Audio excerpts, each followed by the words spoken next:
Sono stato contattato dall'Ordine dei Rosacroce. Mi hanno riferito che una delle 12 manifestazioni è stata accertata in Corea. 한국에서 악령이 발견됐다는 두 사제의 대화.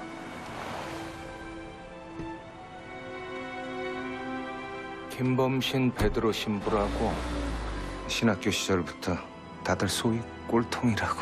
그 악령의 존재를 믿고 있는 교계의 아웃사이더 김신부는 악령을 쫓는 구마의식을 허가받기 위해 주교를 찾았습니다. 부마자 이영신이라는 평범한 여고생입니다. 김신부는 주교와 다른 신부들을 설득하기 위해 장미 십자회와 12형상에 관한 얘기까지 꺼냈지만 그렇다면 분명 장미 십자회에서 추적 넘버를 매겨 쫓고 있는 12형상들 중에 하나입니다.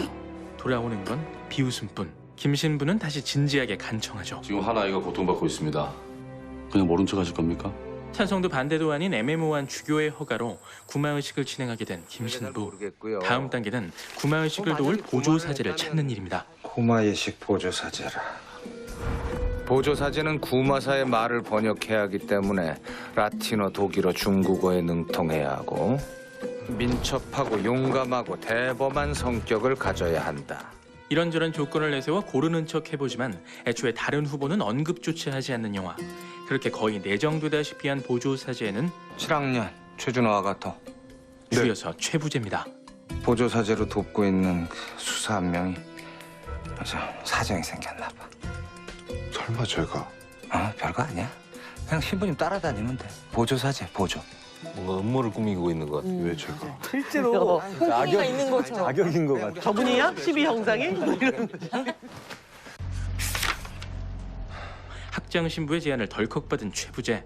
그는 김 신부가 부마자로 간주하고 있는 영신에 대한 자료를 훑어보다가 녹음 테이프에서 김 신부와 영신의 대화를 듣게 되는데 영신아, 가려워? 신부님이 저 만지셨잖아요. 전에도 그러셨으면서. 이게 무슨 소리죠? 과연 진실은 무엇일까? 내용을 좀 더 들어봐야겠습니다.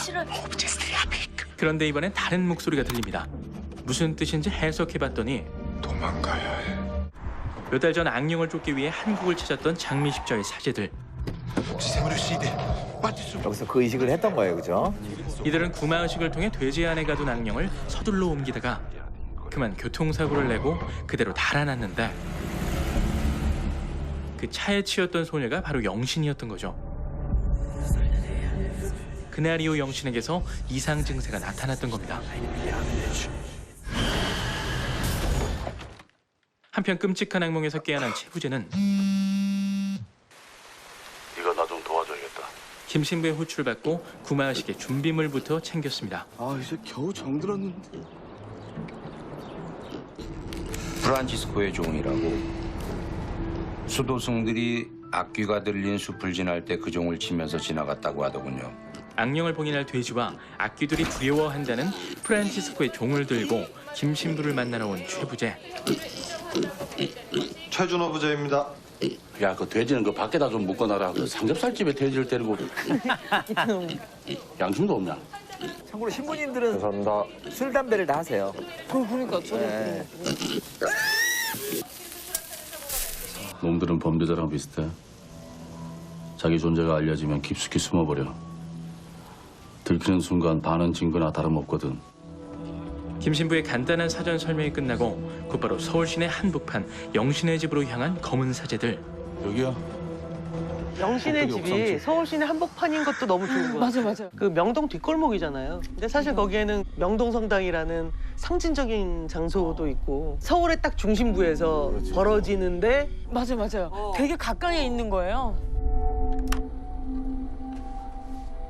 보조사제 녹음 시작하겠습니다. 드디어 시작된 구마의식. 신부님, 저 이거 좀 풀어주시면 안 돼요? 혼수 상태 영신이 깨어난 걸까? 두 사제는 영신의 얘기를 무시하고 계속 기도문을 외우는데 봐도. 악령이 서서히 모습을 드러냅니다. 악령들이 치를 떤다는 바흐의 음악을 틀고 다시 구마의식을 진행하는 두 사제. 구하시며 빛을 발하는 대천사들과 모든 당신의 성인들의 이름으로 간구하나이다.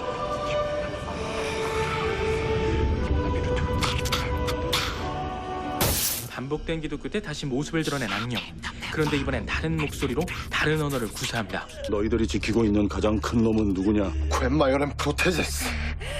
你们这些毛雷，这不能听到热心的声音。 또다시 바뀐 목소리와 언어. 네가 내 말을 듣잖아. 악령의 숫자가 하나가 아니라는 얘기죠. 몇 놈이나 나왔어? 언어로 4가지 나왔습니다. 사령들 다 나왔다.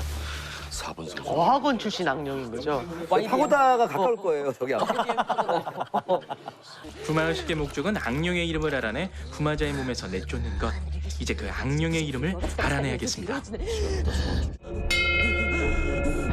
그러니까 천주교 베이스 영화가 한국에서 있다. 이것도 사실은 그러니까요. 좀비 영화의 첫 한국 영화 좀 비슷한 시도였던 것 같아요.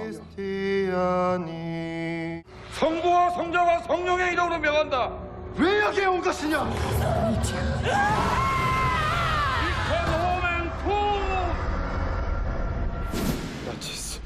영화 검은 사제들의 가장 큰 성취는 그동안 한국 영화에서 흔치 않았던 오컬트 장르의 가능성을 보여줬다는 데 있습니다. 외국의 오컬트 영화를 통해 익숙하게 접했던 장면들이 서울 시내 한복판을 무대로 펼쳐져도 최소한 어색하지는 않았다는 거죠. 그렇게 보일 수 있었던 데에는 군데군데 한국적 정서를 가미한 감독의 연출력도 한몫했지만 가장 큰 이유는 세 배우의 연기 호흡에서 뿜어져 나오는 진중함이 아닐까 싶은데요. 영화의 절반가량이 구마의식으로 채워진 만큼 세 배우의 연기력과 호흡이 무엇보다 중요했는데 그 어려운 걸 가뿐히 해낸 느낌이죠.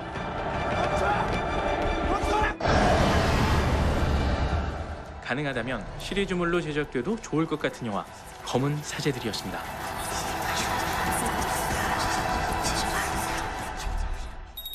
뭔가 몰입해서 봐서 러닝 타임이 생각보다 되게 짧다라고 생각. 맞았어요. 아, 진짜 시간이 훅 갔어요. 네. 몰입도가. 그리고 우리나라에서 시도된 오컬트 영화 중에서 가장 많은 사랑을 받은 550만 명이 보셨고요. 그러니까 우리나라 신부님들이 영화에 이렇게 리드하는 거는 별로 이렇게 못 본 것 같아요. 그러니까 보통 뭐 이런 유의 영화는 이게 서양 얘기잖아. 맞아.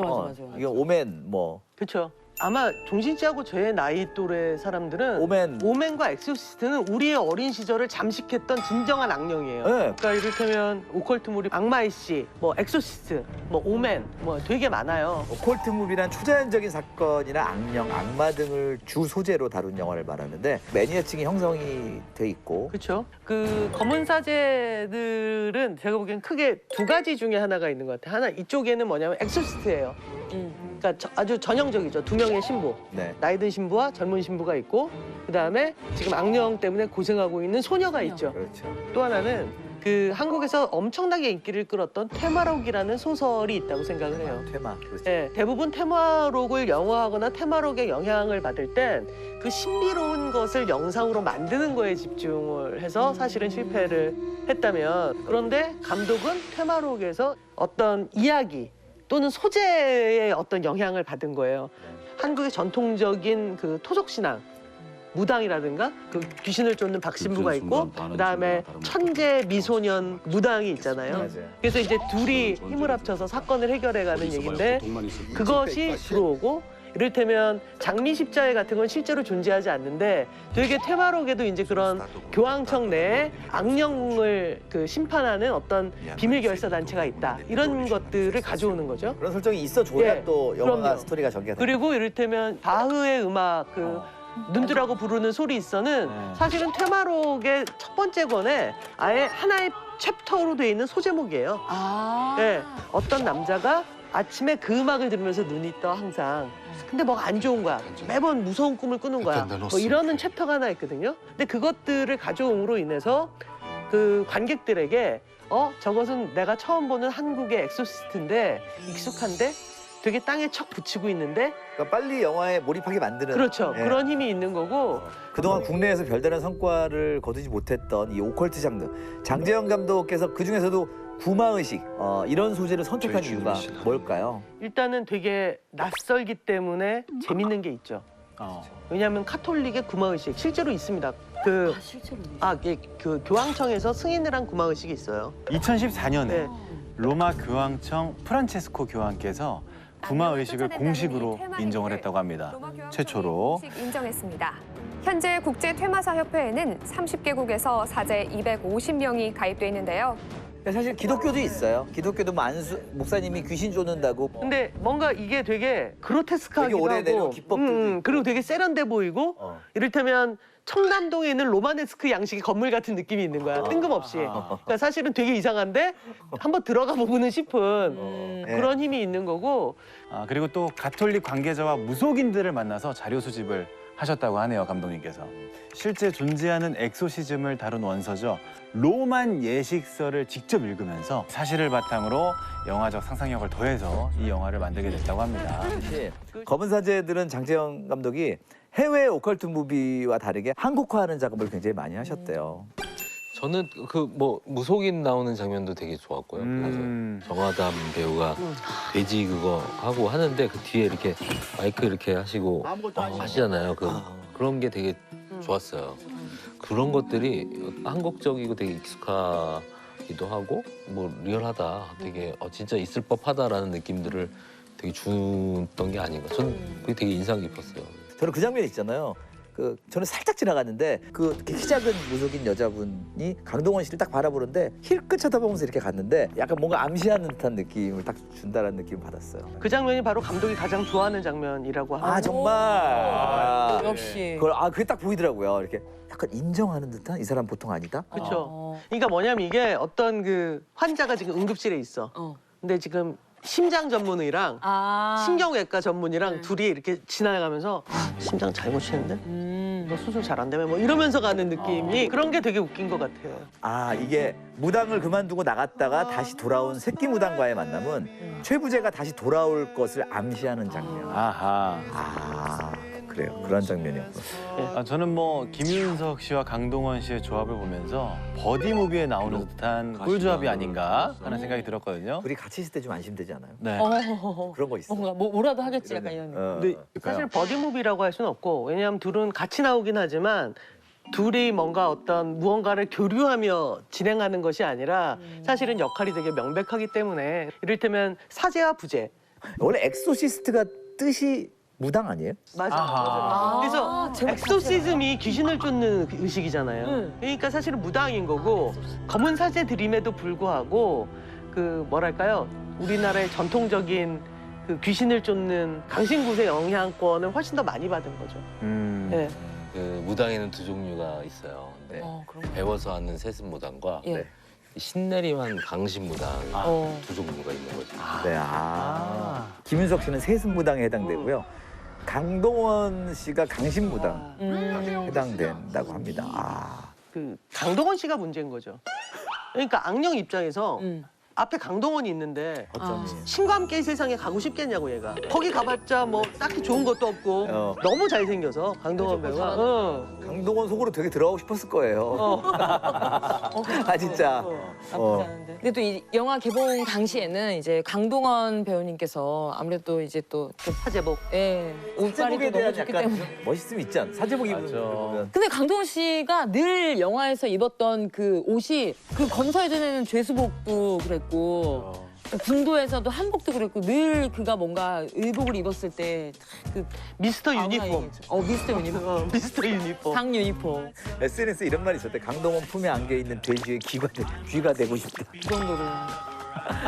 우리 여성분들의 이 강동원 씨에 대한 어떤 판타지는 대단한 것 같아요. 그렇죠. 그리고 뭐 아가토라는 사실은 그 세례명이 흔치 않아요. 저도 처음 들었거든요, 이 영화 보면서. 세례명이 뭐야?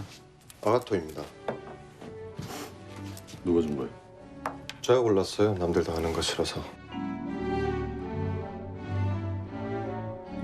그 안에서도 많이 안 쓰는 세례명이라는 얘기가 나왔어요. 그러니까 이 영화 이후에 아가토라고 세례명 하겠다는 사람이 그렇게 많이 늘어났다고.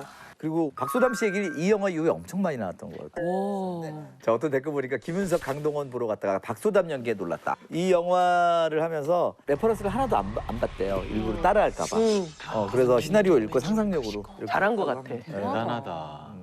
이렇게 배우들이 한 번씩 나와요. 소희 씨도 나오고 이렇게 계속 이렇게 좀 세대 교체들이 한 명씩 나오면서. 한국 영화 영화의 가장 큰 자산은 배우들이라고 생각해요. 사실은. 그러니까 박수단 배우는 진짜 이 영화가 있고 박수단 배우가 또 주연을 했던 경성학교까지 감독이 가장 좋아하는 신인 배우라고 생각을 해요. 당시로 따지면. 그러니까 이 영화에서 사실은 누워만 있는 거잖아요. 어떻게 보면. 그리고 상당 부분은 분장에 의존할 수밖에 없는데도 되게 그 순간순간에 영화 안에 그냥 확 녹아 있고 그리고 사실은 말이 안 되는 감정이잖아. 귀신 들렸다 안 들렸다 깼다. 개연성을 가지고 연기하기가 너무 힘든 연기예요. 힘든데 그거를 되게 잘 해낸 것 같다고 생각해요. 진짜. 그럼 그 목소리들도 다 예, 박수담 씨가 썩어가는 매도 같은 네 팔을 Res cogitans obscurta 스첼리오바의 산시제다쇼 nos fuimos ectiamica tibi. 중국어, 독일어, 라틴어 모두 이걸 다 직접. 네, 그랬죠. 알고 보니 박수담 씨가 능력자였네요. 이걸 다 직접. 사실은 박수담 씨는 스태프들이 다 있는 경기도 광주의 촬영장 분장실에서 머리를 싹 또 밀고 여배우들 머리 밀 때 머리 다 밀어봤죠. 네, 저도. 지금 밀라 그러는 줄 알고 깜짝 놀랐어요. 아니요. 아니, 이게 되게 쉽지 않은 거인데 캐릭터를 위해서 정말 그러니까. 한 거가 정말 대단하고 너무 대단한 연기를 펼쳐주셔가지고 저도 모르게 아예 집중해가지고 네, 보게 됐어요. 아, 오컬트. 이게 조금 이런 걸 시점으로 해서 조금씩 나와서 역시 또 앞에 얘기했던 것처럼 매니아들이 좀 형성이 됐으면 좋겠어요. 그렇죠. 사실은 탄탄한 매니아층만 형성돼도 만드실 계속 텐데. 맞아요. 저는 개인적으로 판타지들이 더 늘어나면 재밌을 것 같다고 생각해요. 그러니까 분명히 우리는 거대한 돈을 들이지 않고도 만들 수 있는 히어로나 판타지물이 존재할 수 있다고 생각해요. 그거는 되게 아이디어의 문제고 그래서 한국에도 장르 문학에 대해서 좀 더 열린 마음으로 문학적인 그 성과를 만들어내고 소비층이 생긴다면 영화는 필연적으로 거기에 이렇게 따라가면서 장르적인 다양한 영화를 만들 수 있다고 생각을 해요. 요즘에 많이 나오는 많이 많이 많이 봐봐요. 부산행이 나오기 전까지 한국의 좀비물이 어떨까라고 우린 상상을 못했어요. 그리고 다들 그랬죠. 유치할 거야. 그 되게 어색할 것 같았어요. 야 그럼 갓쓴 좀비냐? 뭐 갓쓴 좀비냐? 이랬을 거라고. 그런데 부산행으로 인해서 완전 너무나 자연스러운 좀비물이 나온 것처럼 되게 많이 나올 거라고 생각을 해요.